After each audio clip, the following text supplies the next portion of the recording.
20 साल का लड़का जो एक डार्क और सफोकेटिंग शाफ्ट में घुसा, लेकिन इसका नतीजा वैसा नहीं हुआ जैसा वो एक्सपेक्ट किया था। नील का सफर एक टेरिफाइंग टर्न ले लेता है जब वो एक डेंजरस और अननोन टनल में फंस जाता है। हर गुजरते घंटे के साथ रेस्क्यू टीम्स डार्क और चिपचिपी मिट्टी से लड़ते रहे और आखिर में क्या हुआ, इसको बचाया जा सका या नहीं, वो हम आज की इस वीडियो में देखेंगे।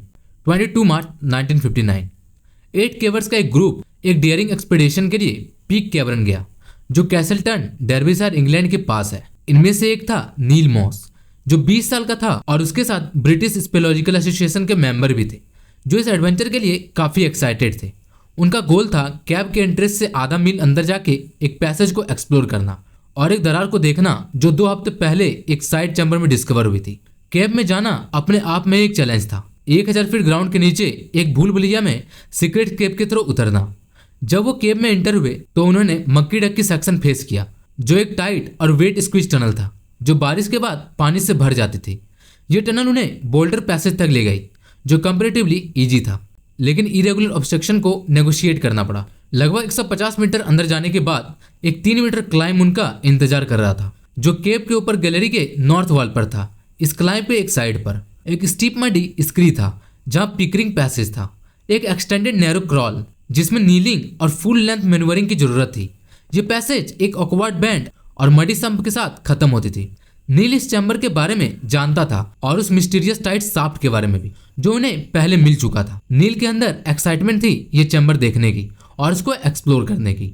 जब टीम केब के अंदर पहुंची तो उन्होंने घंटे भर एल्बोइंग, क्रॉलिंग और क्लाइंबिंग किया। ये कोई आम एक्सप्लोरेशन नहीं थी, ये एक चैलेंजिंग एडवेंचर थी। 1000 फीट ग्राउंड के नीचे जो एनर्जी और एफर्ट डिमांड करती थी। जब वो डेजिग्नेटेड चैम्बर पहुंच गए तो उन्होंने थोड़ा वक्त लिया अपने सराउंडिंग्स की नेचुरल ब्यूटी को देखने का, लेकिन नील दरार को देखने के लिए क्यूरियस था। दरार का एंट्रेंस काफी स्पेसियस था, लगभग 1 मीटर बाय 70 सेंटीमीटर, जो एक एवरेज इंसान के गुजरने के लिए ठीक था। नील को इस पैसेज के बियॉन्ड काफी क्यूरियोसिटी थी, क्योंकि कोई भी शाफ्ट के पूरे डेप्थ तक नहीं गया था। एस्टिमेट किया गया था कि शाफ्ट लगभग 40 फीट डीप होगी। शाफ्ट थोड़ी ऑफ वर्टिकल थी फर्स्ट 12 फीट के लिए, फॉलोड बाय एक चैलेंजिंग क्रॉक स्क्रू ट्विस्ट, एक 10 feet long incline bedding plane और 18 फीट का वर्टिकल ड्रॉप। शाम के लगभग 3:30 बजे ग्रुप ने एक फ्लेक्सिबल साइडेड लेडर नीचे डाला, जो कॉन्फाइंड स्पेसेस को एक्सेस करने के लिए यूज होती है। मॉस ने उतरना शुरू किया, लेकिन बिना किसी हार्डनेस के, क्योंकि वो सोच रहा था कि दरार की नैरोनेस ही उन्हें स्लिप होने से बचा लेगी। उतरते हुए उन्होंने एक क्रॉक स्क्रू ट्विस्ट फेस किया, जो इनक्रेडिबली नैरो और क्लॉस्ट्रोफोबिक था, लेकिन वो इसको नेविगेट करने में सक्सेसफुल रहे और शाफ्ट के रिमाइंडर पार्ट तक पहुंच गया। जैसे जैसे वो नीचे जाते गया, उन्होंने अपने फुटिंग में इरेगुलरिटीज फील किया। शायद इनिशियली उन्होंने सोचा कि वो इसे पार कर लेंगे, जैसे कॉर्क स्क्रू सेक्शन में किया था, लेकिन कुछ टाइम के बाद उन्होंने रियलाइज किया कि एक बोल्डर उनका रास्ता ब्लॉक कर रहा था। मॉस ने डिसाइड किया कि वापस ऊपर चढ़ना पड़ेगा, पर जब उन्होंने वापस चढ़ने की कोशिश की तो उनका पैर वहां से लिफ्ट नहीं हो पा रहा था। वो एक इलेक्ट्रिकल क्रेबिक्स में फंस गए, जो सिर्फ 18 इंच वाइड थी। उन्होंने दूसरे लोगों को बुलाया मदद के लिए, पर जब ग्रुप ने उन्हें लेडर से खींचने की कोशिश की तो उनका बॉडी और केब का सरफेस के बीच लेडर जाम हो गया। टीम ने सोचा कि यह सिंपल रेस्क्यू होगा, लेकिन जल्द ही उन्होंने रियलाइज किया कि सिचुएशन ज्यादा सीरियस है। लाइट हैंडलाइन नीचे डाला गया, लेकिन उन्हें ऊपर खींचने का हर एफर्ट फेल होता गया। रोप या तो टूट गई या कट हो गई केब के साथ रॉक से। नील को पैनिक होने लगा और जब वो ऊपर क्लाइंब करने की कोशिश कर रहे थे तो वो और टाइटली फंस गए। अपने एल्बोज को फ्लैक्स नहीं कर पा रहे थे। ये समझते हुए कि सिचुएशन बहुत ज्यादा अर्जेंट है, कुछ केवर्स हेल्प लेने के लिए गए। कुछ घंटों के अंदर वॉलंटियर्स पूरे इंग्लैंड से पीक केवर्न पहुंच गए नील मॉस की रेस्क्यू के लिए। हंड्रेड्स ऑफ वॉलंटियर्स आए और रॉयल एयरफोर्स, पुलिस और नेवी भी। अब दोस्तों, एक के बाद एक सारे रेस्क्यूअर एक एक करके उस शाफ्ट में घुसते गए, मगर नील एक ऐसी लोकेशन में फंसा था जहां पर रेस्क्यूअर्स भी नहीं जा सकते थे। अब वहां लाइट और ऑक्सीजन दोनों इतनी कम थी कि 3 रेस्क्यूअर्स तो खुद ही कॉन्शियसनेस खो चुके थे, जिसके बाद उन रेस्क्यूअर्स को खुद ही रेस्क्यू करना पड़ा। मगर शाफ्ट में घुसने वाले चौथे रेस्क्यूअर रॉन पीटर्स को हल्की कामयाबी मिली जब वो मॉस के चेस्ट के चारों तरफ रोप बांधने में कामयाब रहे। अब मॉस, जो इस वक्त तक बेहोश हो चुका था, उसे रेस्क्यू करने की कई कोशिश करी जा रही थी। रात के करीब 12:30 बजे ऑक्सीजन बोतल्स लाई गई और डॉक्टर्स द्वारा मैनुअली ऑक्सीजन लेवल इंक्रीज किया गया ताकि मॉस को होश आ सके और वो रोप्स के सहारे ऊपर आ पाए। मगर मॉस को होश नहीं आया और ये अटेम्प्ट्स भी फेल हो गए।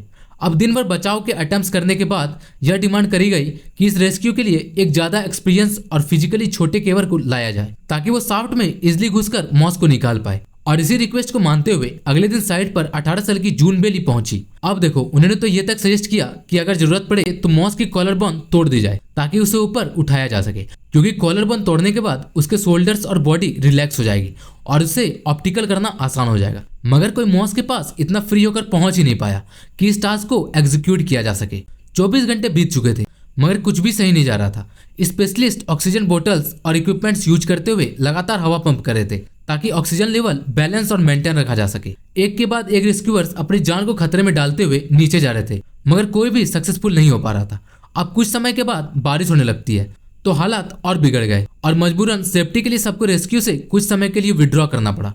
अब जब बारिश कम हुई तो आरएफ के एक डॉक्टर शाफ्ट ओपनिंग से मॉस की ब्रीदिंग सुनने आए, पर इस बार मॉस की सांसें रुक चुकी थी और वो वहीं पर अटके हुए इस दुनिया को अलविदा कह चुका था। एग्जैक्ट टाइम ऑफ डेथ तो किसी को नहीं पता, मगर एस्टिमेशन के हिसाब से मॉस की डेथ टाइम 24 मार्च सुबह 3 बजे डिसाइड करी गई और ऑक्सीजन की कमी के साथ साथ एटमॉस्फेयर में कार्बन मोनोऑक्साइड की मेजोरिटी को कॉज ऑफ डेथ माना गया। रेस्क्यूअर मॉस की बॉडी रिट्रीव करने के लिए शाफ्ट में जाने वाले थे, मगर नील के फादर ने कहा कि अब उसकी लाश लाने के लिए कोई भी अपने आप को खतरे में ना डाले, जिस कारण से उसकी बॉडी को वहीं पर छोड़ दिया गया और तब से उस चैम्बर को मॉस चैम्बर के नाम से जाना जाता है। अब इस घटना ने दुनिया भर में और खास करके ब्रिटेन में बहुत बड़े बदलाव लाए। न सिर्फ इससे लोग इस काम के खतरे के प्रति जागरूक हुए, बल्कि केव रेस्क्यू के कई